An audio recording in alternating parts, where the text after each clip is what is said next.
Hello. Good morning. My friends and I thought we'd make one more video, at least of this section with the birds, right? About, so let me just tell you, I'm not an artist. I've painted three paintings probably my entire life in terms of like a real painting. And really three of them, all three were in that span, I guess two of them from like 2016 to 2018 and really just like in week or two bursts. The other one I showed you, and then This one, Anita was going to be gone for a couple of weeks. It was when her dad was declining, and um, I just woke up one day and I just wanted to make this painting, and that's what's so weird, right? I mean, I'm not, and I really haven't done any other ones other than you've already seen them. I mean, right? But it was to get the big perspective on this opportunity to come and be human, and with deep appreciation for Mother Earth. I think this is such a unique, an amazing planet. Let's put it that way. And so this was what a big perspective, kind of to be able to look at it and just get then, okay, yeah, what is this? Where's the golden opportunity of our lives? So you see here an image of the divine feminine, the primal feminine, the Shakti Kundalini image. Of course, snakes have been, attacked by patriarchy, especially, and understandably, But then there's a positive side that, like when you feel uh, tingles up and down your spine, but they're good, like in a movie scene or with a person where you're moved, deeply moved, and you feel that energy moving up your down your spine. You might even go like this, right? It's like, yeah, no, it's that Kundalini Shakti energy coming up that eh, through the nervous system, right, in our nerves in our back that then go out through our body.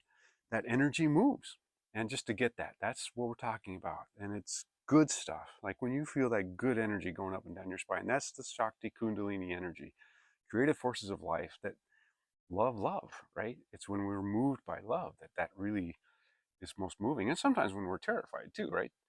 So anyway, you get the point, right? It's guttural, it's primal, okay? But then the masculine will be symbolized by the sun and the eye, so more of the seeing, the more analytical. This is the more energetic manifesting, the feminine. uh, the masculine more analyzing, thinking, all that kind of stuff. And we all, right? So we're born in the image of God. Even this planet, creates life through the dance of the masculine and feminine. And that's what's true in us too. And that's why you can feel it in your breath, your heartbeat. It's right? Inhalation, feminine, receiving, and then expressing, masculine, right?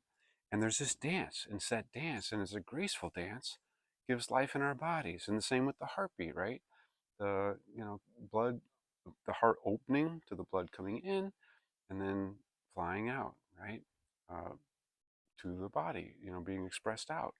It's a dance, and there's love on both sides of the dance, right? There's this loving energy, and it's unconditional, quite frankly, between the two different sides, you might say. And I think we're all attracted, like to the primal feminine, uh, you know, uh, men in one way, maybe women in another, but there's a continuum it's always a continuum, right? And we as energetic beings, it's about the love. It's all about the love. It's always about the love. That's why Jesus said, love the Lord your God with all your heart, soul, mind, and strength, and love others as yourself. God is love. We are born in the image of God. Center there, right? But then this painting, the whole idea here, oil, guns, and money over here, right? Lawyers, guns, and money, and that pretty dark. And it grabbed a hold of a lot of the patriarchal religions, right after they were formed, right, or right after the inspirations, right, of them, within a few hundred years, is just the power grab, because it's moving stuff that the leaders that started these religions, Abraham, right, Jesus, and yeah, they were inspired, Moses, but then patriarchy wanted that power.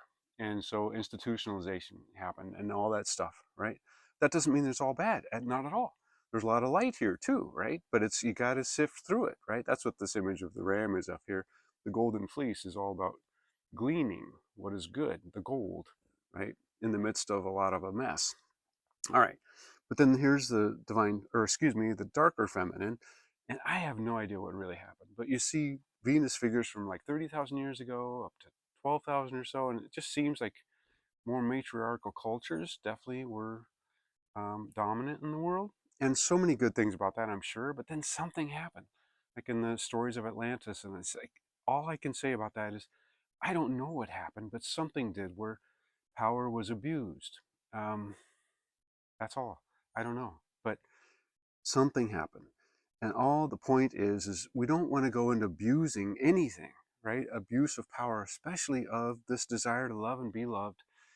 Don't abuse that. Don't try to use it as some sort of power game or have a power game with it, right? Like Christian nationalism now we're seeing in America, right? It's like, no, it's stay true to this dance of the divine. And this is us, by the way, right? As energetic beings made in the image of God. So you see the image here, right, of the creative forces of life creating, like in this amazing planet, Mother Earth, right?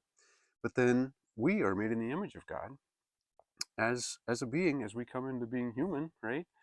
And we have this desire to love and be loved because our hearts spring from the heart of God. But then to stay in this alignment with where it's healthy and truly is giving life, not to fall prey too much to either side where we might abuse power, right? In any way, shape, or form, stay true to love, right? Loving ourselves and others, like as nerve endings of God. That's part of why I did this too. I did start seeing energy, I don't know, about 10 years ago. So that was an interesting thing. So I see we are energetic beings that then, and a lot of people see auras and stuff, that our aura, our energetic, bodies are around our physical body. And you can feel the energy in your body, right? Like your spine and stuff.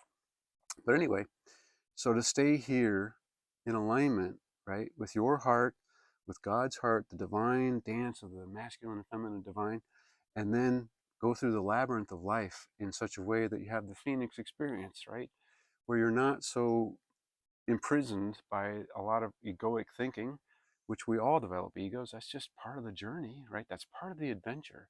That then we have to kind of not transcend it in a bad way. I think you even want to love the part of yourself that developed the ego, right? That we came in and we felt vulnerable, and that's part of by design. So we all start off developing an ego, really strategies to get what we want in this midst of things that can be hard and fear and all that stuff. But then to realize, no, built in to our own hearts and our own minds are a desire to align with what truly gives life. That's what this is all about. Don't go too much over here or too much over here. Or when you do, come on back in alignment with the love of God that is unconditional all the time, all the time. And like these birds, it's part of why Jesus talked about the birds. It's like they just trust God. They trust life, right? They trust me. And I love that. That you get the point, though. It's not about God is not a guy in the sky or anything like that. Just the loving being. This could be you know, Anita right here holding it up for him. It's about this love that's unconditional, just there, supportive. You can feel it in your breath. It's like taking a deep breath helps you center your heartbeat. Hi, a little bird in your hand. It's just good stuff. And we want to always be coming from there. The unconditional love that gives life, that actually sees everybody has a heart. Everybody wants to love and be loved and live a life they love. Remember that about each other. Then you can have that compassion and desire for a loving kindness towards ourselves and towards others. Like nerve endings, right? I say we're like nerve endings and eyepieces of God. And the nerve ending thing is like, yeah, we all have feelings. Everybody has feelings. That's why we try to show respect to each other all the time. But then also, right, we all get lost. It's easy. That's part of that eyepiece of God is the I can be very egocentric, ego-oriented, and then we want to transcend that. to be more like the eye, just present. When you look out of your eyes and you're just really present, yeah, don't worry too much about your self-image. Just participate in what gives life. These birds are doing that, and they just, like right here, the image, right, the illustration is they trust me. They know I'm going to just give them good stuff. We can do that with the divine, right? Imagined as, to me, it's, people say source being and stuff, but I would say a mother, father, God figure, right? A mother, father dancing oneness in this dance. Like God is as much a verb as a noun, and we can participate in that as like our breath and our heartbeat are just these active modes. Well, you can settle in with that, feel into what's that feeling that feels good, those unforced rhythms of grace that give life. Center there. That's how you tap into your wellspring and realize your wellspring goes all the way to God. You can trust it.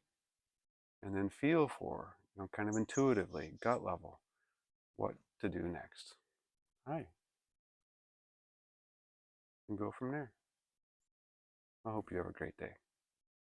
Thanks for being part of this. I hope, yeah, we'll have conversations, but this is sort of a quick, big perspective on the adventure of being human and how to align with what really leads to the best, what I have found to be the best approach to life. Hope you have a great day.